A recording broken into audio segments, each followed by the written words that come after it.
Hello friends, இன்றைக்கி நம்ம try பண்ணி பார்க்க போகிறது ரொம்ப சூப்பரான ஒரு சாக்லேட் பனானா கேக் தாங்க. அதுவுமே ரொம்ப மாய்ஸ்டாக சாஃப்டாக இருக்கிற ஒரு சாக்லேட் கேக் தான் இன்றைக்கி நம்ம ட்ரை பண்ணி பார்க்க போகிறோம். இதுக்கு no maida, no sugar, no oven, no beater, இந்த எந்த ஒரு ஐட்டமும் இல்லாமல் சூப்பராக சாஃப்டாக இருக்கிற இந்த பனானா கேக்கை எப்படி ரெடி பண்ணுறதுன்னு பார்க்கலாம் வாங்க.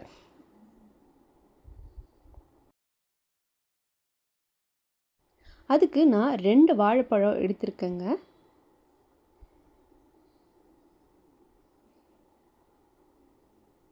நம்ம இந்த வாழைப்பழம் வந்துட்டு கொஞ்சம் நல்லா பழுத்ததாகவே நம்ம பார்த்து எடுத்துக்கலாம். இனி வந்துட்டு ஒரு ஸ்பூனோ இல்லைனா வந்து ஃபோக்கோ வச்சுட்டு நீங்கள் வந்து ஸ்மாஷ் பண்ணி எடுத்துக்கோங்க.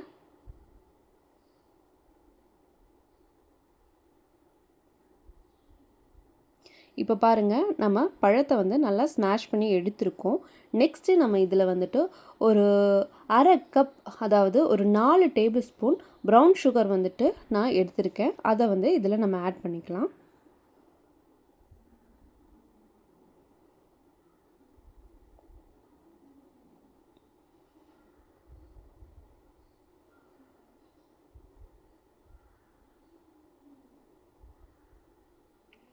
இதை நல்லா மிக்ஸ் பண்ணதுக்கப்புறம் நமக்கு வந்து ஒரு 2 முட்டை தேவைங்க.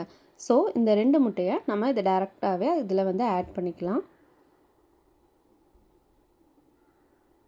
இப்போது இது நல்லா மிக்ஸ் பண்ணதுக்கப்புறம் நமக்கு ஃப்ளேவருக்காக நான் இதில் கொஞ்சம் வெனிலா எசன்ஸ் ஆட் பண்ணிக்கிறேன்.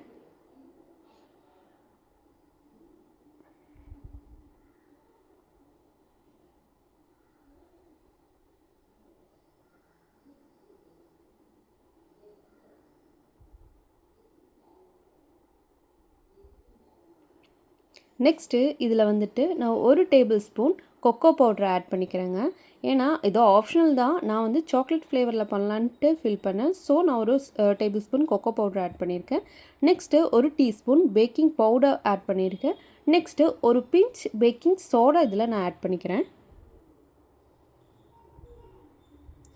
இது எல்லாமே நம்ம ஈவனாக மிக்ஸ் பண்ணிக்கலாம். நெக்ஸ்ட்டு வந்து நான் கரெக்டாக மெஷர் பண்ண 1 கப் கோதுமை மாவு, மைதா மாவு இல்லைங்க, கோதுமை மாவு தான் நம்ம இதில் ஆட் பண்ணிக்க போகிறோம்.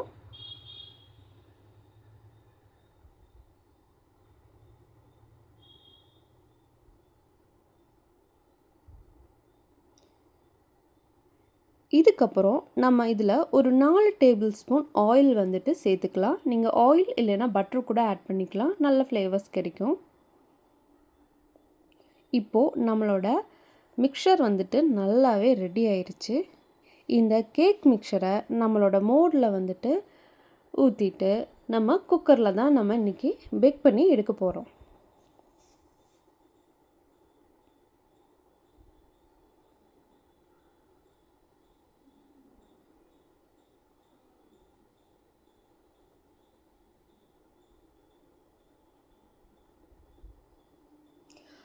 என்கிட்ட இந்த கேக் மோல்ட் இருந்தனால நான் இதை யூஸ் பண்ணிக்கிறேன். உங்கள்கிட்ட எந்த கேக் மோல்ட் இருந்தாலும் நீங்கள் அதை யூஸ் பண்ணிக்கோங்க.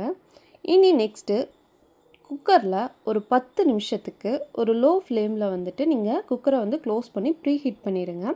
அதுக்கப்புறம் இந்த மோல்டை அதுக்குள்ளே வச்சுட்டு நீங்கள் வந்துட்டு ஒரு லோ மீடியம் அந்த ஃப்ளேமில் வந்து ஒரு 30 to 35 மினிட்ஸ் வந்துட்டு பேக் பண்ணி எடுங்க. அதுக்கு இடையில வந்து ஓப்பன் பண்ணி பார்க்க வேண்டாம். ஒரு லோ ஃப்ளேம்லேயே வச்சுட்டு ஒரு 30 மினிட்ஸ் நீங்கள் வந்துட்டு இதை பேக் பண்ணுங்கள்.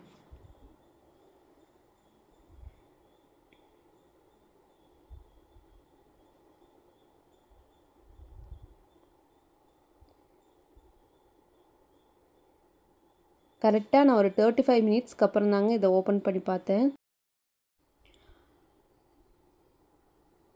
ஓகே, இது நம்ம குக் ஆகிருக்கான்னு பார்ப்போம்.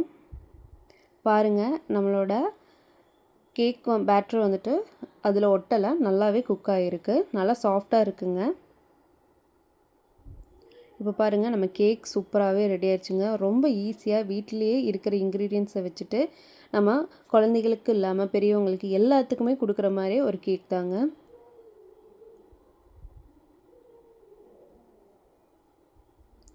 நீங்கள் கொஞ்சம் ஆறுனதுக்கப்புறம் எடுங்க. நான் வந்து ரொம்ப சூடாகவே எடுத்துகிட்ருக்கேன், உங்களுக்கே தெரியும்.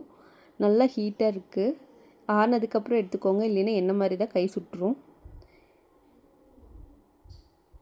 இனி நம்ம கட் பண்ணி பார்ப்போம்.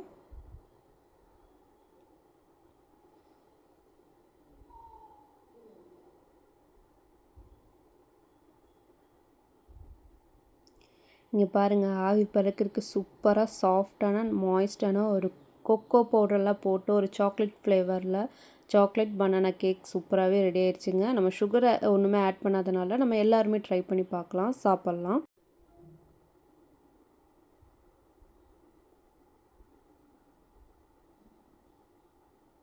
இங்கே பாருங்கள், நம்மளோட சூப்பர் சாஃப்டான கொக்கோ சாக்லேட் ஃப்ளேவரில் ஒரு பனானா கேக் ரெடி ஆயிடுச்சு. கண்டிப்பாக நீங்கள் எல்லாருமே ட்ரை பண்ணி பாருங்கள்.